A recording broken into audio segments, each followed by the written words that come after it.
Organisé tous les 2 ans, le Salon du Bourget est le rendez-vous des passionnés d'aviation.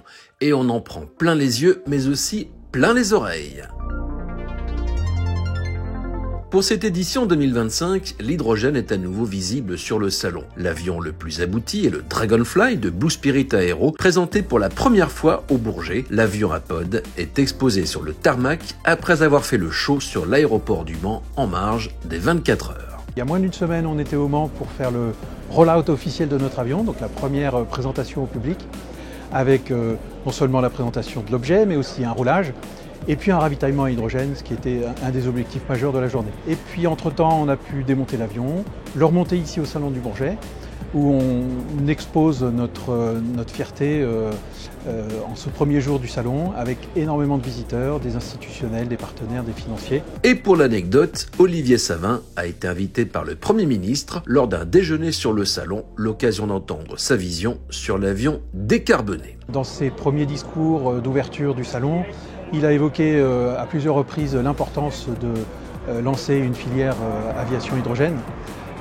Tout simplement pour ne pas être en retard par rapport à d'autres pays qui seraient plus moteurs, et dans une logique où on n'exclut aucune technologie, donc c'est en même temps les SAF, en même temps l'hybridation thermique, électrique, et naturellement l'hydrogène en point de mire. Et ces propos résument bien ce qu'on a pu voir avec des avions à basse consommation ou à propulsion hybride. Il n'y a pas de solution unique pour l'aviation du futur. Du côté des moteurs, on vise une économie de 20% chez Safran et chez Solution F, on sait faire des blocs capables d'accepter plusieurs types de carburant. Innovation aussi chez la start-up Virage H2 qui veut appliquer l'injection de vapeur dans les moteurs d'avion, une première. En fait, on met en place à l'aérien l'injection de vapeur, qui est un concept qui existe déjà au sol. L'injection de vapeur, ça existe dans les turbines à gaz de production d'électricité. Ça augmente la puissance, ça augmente le rendement, ça réduit les NOx, ça les élimine. Ça permet aussi d'enlever les traînées de condensation. Et c'était pas appliqué à l'aérien jusqu'à maintenant, puisque pour mettre en place cette injection de vapeur, il faut de l'eau. Et nous, il se trouve qu'on a trouvé la techno qui permet de récupérer de l'eau en continu et de l'implémenter donc à l'aérien. Pour ce qui est des technologies, plusieurs démonstrateurs sont en cours avec plusieurs tailles d'avions et bon nombre de partenaires de la filière aéronautique travaillent sur ces projets. La priorité pour le moment, ce sont les carburants d'aviation durable, des e-fuels, que va produire par exemple cette filiale d'EDF dans la région de Saint-Nazaire. Et c'est dans le monde entier qu'on prépare ces carburants de synthèse. Dans le domaine de l'hydrogène, le drone est un champ d'application idéal pour démarrer, d'autant que l'industrie de la défense est à la recherche de solutions pour maintenant. Pourquoi l'hydrogène dans les drones ? C'est la longue endurance et la portée du drone électrique. Il y a une tendance en fait aujourd'hui de transition des drones à combustion à des drones électriques. Pourquoi ? Parce qu'il y a moins de vibrations, il y a moins de pollution des capteurs et il n'y a pas d'effet, de signature thermique.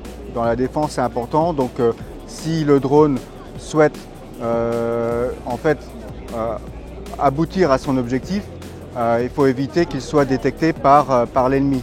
Parmi les acteurs, on a pu voir Zero Avia sur le salon. La start-up d'origine américaine fait du rétrofit d'avions existants pour du transport régional. Son système de propulsion est en bonne voie pour une certification aux États-Unis et en Grande-Bretagne. Zero Avia qui commence à regarder le stockage d'hydrogène liquide, tout comme le français CMP Composite qui travaille sur ce réservoir annoncé comme efficient et très sûr. Dans le domaine des gros avions, on a vu la maquette de Kawasaki pour un avion à hydrogène liquide. Ce n'est pour le moment qu'un projet de recherche financé par le gouvernement au Japon. La particularité, c'est qu'il fonctionne avec un moteur à combustion. Ce n'est pas l'approche d'Airbus qui a fait le choix de la pile à combustible, une technologie qu'il juge assez mature et plus adaptée pour décarboner l'aéronautique. Voici d'ailleurs un visuel de l'avion qu'il imagine pour 2040 ou 2045.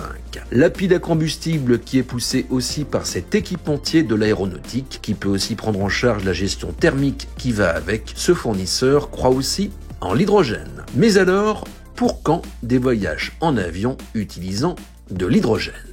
Nous, ce qu'on cherche à démontrer, c'est que l'hydrogène, il n'y a pas besoin d'attendre un avion d'Airbus en 2040 pour voir voler des appareils à hydrogène. En commençant par des petits avions, on est capable de démontrer que ce type de solution est viable dès la fin de la décennie. Je n'avais pas la patience d'attendre pour faire un vol avec le Dragonfly, donc du coup pour l'instant je me contente tout simplement du simulateur qui est exposé ici au Salon du Bourget. Et pour rêver un peu, direction l'espace. L'hydrogène a d'abord été testé dans les fusées et il est utilisé évidemment pour ce nouveau modèle Ariane 6. L'hydrogène qui est également appliqué au sol pour les besoins du CNES sur le centre de Kourou en Guyane. La volonté, c'est aujourd'hui de retourner sur la Lune et d'aller sur Mars. Michelin s'y prépare avec ce concept de roue tout-terrain. Mais ce n'est pas le seul. Venturi, qui faisait avant des véhicules électriques à Monaco, produit désormais des rovers avec une gamme qui est conçue pour rouler sur le sol lunaire ou sur la planète rouge. Et le point fort, ce sont ces roues non pneumatiques. C'est les roues qui permettent de parcourir des centaines, voire des milliers de kilomètres sans s'user, sans s'abîmer, sur des cailloux anguleux, sur du régolithe de poussière très fine, même jusqu'à des pentes de 20 degrés, sans glisser. Parce que si on avait des crampons sur ces roues, en voulant grimper des pentes fortes de poussière, on s'enliserait à l'intérieur. Voilà pour cette balade dans les airs et dans l'espace. Le Salon du Bourget, c'est jusqu'à dimanche et vous allez vous régaler.